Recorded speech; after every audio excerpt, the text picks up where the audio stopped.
السلام علیکم ورحمۃ اللہ وبرکاتہ۔ بسم اللہ الرحمن الرحیم۔ اصحاب کی شان۔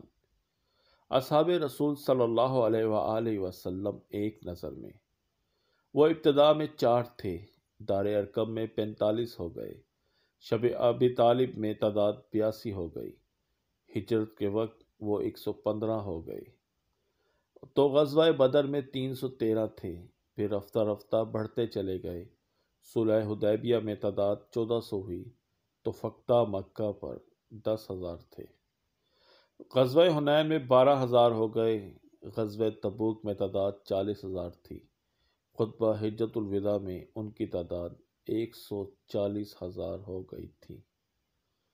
رسول اللہ صلی اللہ علیہ وآلہ وسلم کی وفات کے وقت یہ لاکھوں تک پہنچ چکے تھے۔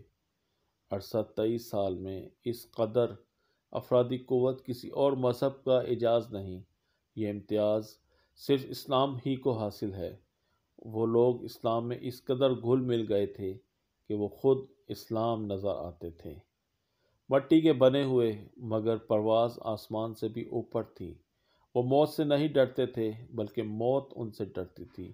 زمانہ انہیں نہیں بلکہ وہ زمانے کو مسخر کرتے تھے۔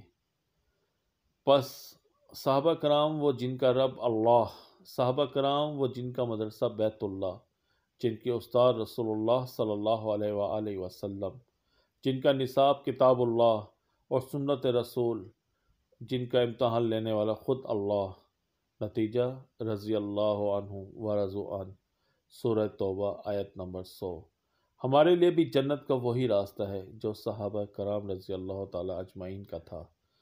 انہی کو نمونہ بناتے ہوئے دعا کرے کہ اللہ تعالیٰ ہمیں بھی صحابہ کرام رضی اللہ تعالیٰ عنہما سا ایمان و یقین اور جذبہ عطا فرمائے، آمین یا رب العالمین۔